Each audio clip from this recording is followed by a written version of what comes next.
Selamat siang Bapak Ibu sekalian. Baik, saya Jerry Diriska, praktisi energi healing dan konten kreator dari onlinehealing.com. Kali ini saya mau ngebahas sesuatu nih mengenai fenomena atau keyakinan tepatnya yang muncul di kalangan praktisi energi.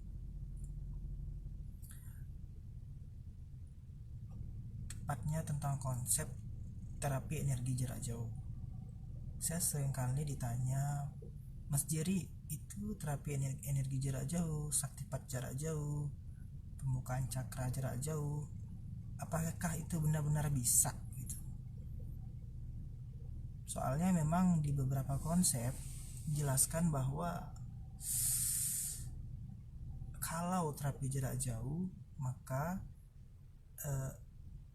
kualitasnya akan jauh berbeda jika terapi atau saktipat jarak langsung gitu. Makanya beberapa itu memang ada aliran tertentu yang meragukan atau menolak menerima energi atau saktipat dari jarak jauh. Saya sering ya ditanya begini ya. Lalu kalau memang harus menjawab, gimana sih jawabannya?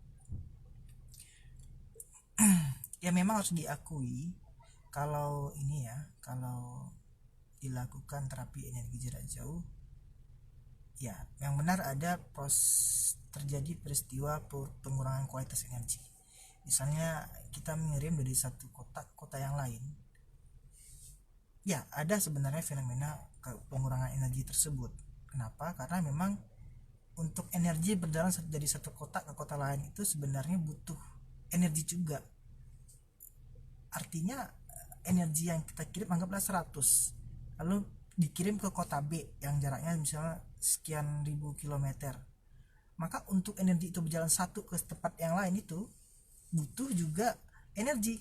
Bisa aja sampai cuma di sana tuh 200 atau 300. Karena memang energi itu sendiri tuh butuh apa ya, butuh energi juga untuk berjalan dari satu tempat ke tempat yang lain. Nah, lalu gimana dong? Sebenarnya kalau memang kita pakai metode yang lama, memang sulit ya kalau dilakukan terapi jarak jauh, sulit karena memang ada proses pengurangan skala kuantitas energi karena adanya jarak. Cuma beberapa teknik atau metode yang terbaru atau metode yang sudah diakalin gitu bisa sebenarnya kualitas energi itu bertahan. Jadi walaupun dikirim jarak jauh tapi kualitasnya tetap stabil. Nah, mungkin kita pernah dengar ya, kalau dalam teknik Reiki namanya itu pola energi, jembatan energi, atau biasa disebut dengan Honsan Seizonen. Nah, sebenarnya Honsan Seizonen itu adalah membentuk kayak lubang energi, terowongan energi. Jadi energi terkirim jarak jauh melalui lubang energi yang dibuat oleh pola energi Honsan Seizonen itu. Sehingga apa? Jarak tempuhnya itu jadi kecil, atau malah dari satu A ke B itu udah nggak perlu jarak lagi, udah kayak langsung sampai gitu. Nah, jadi kalau teman saya bilang itu namanya bikin kayak lubang terowongan energi. Nah, makanya kalau dalam Reiki itu pola energi Honsan Seizonen itu penting karena membuat suatu terowongan yang sebagai jalan dari energi yang dikirim ke pasien. Nah, sehingga kuantitas energi yang terkirim stabil. Nah, beberapa teman saya lagi tuh ada yang mengakalin kayak gini ya. Dia bikin suatu sistem server sendiri di dimensi tertentu sehingga energi yang terkirim itu naik ke server dulu baru sampai ke pasien. Dan menariknya tidak ada pengeluaran kuantitas energi yang terkirim. Nah, saya tertarik dengan metode teman ini sebenarnya. Karena seolah energi yang terkirim itu dikirim gitu langsung sampai gitu, jadi tidak ada, seolah jarak tuh nggak ada lagi gitu. Nah, sehingga kuantitasnya tetap terjaga. Nah, jadi menurut saya sih kalau ditanya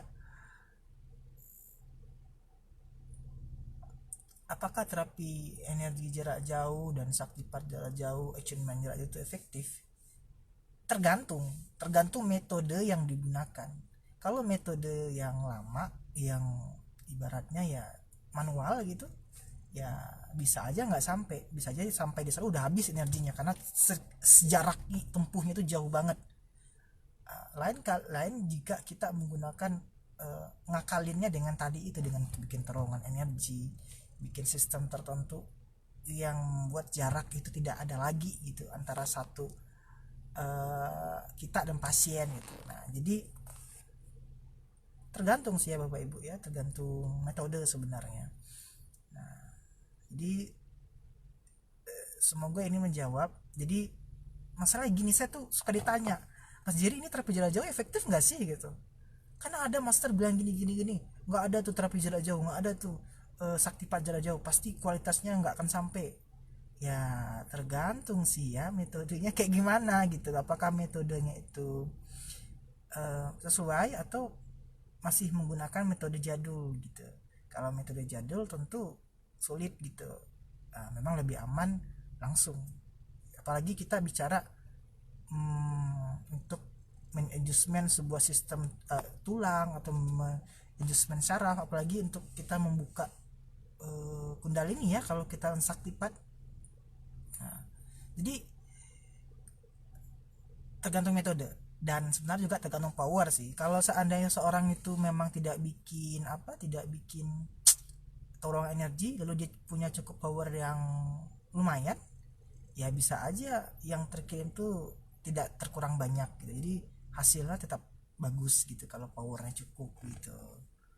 Nah, mudah-mudahan rekaman video ini menjawab ya, dan tidak lagi menjadi sebuah polemik sebenarnya, karena saya sering bertanya begini gitu kan. Nah, semoga bermanfaat dan terima kasih.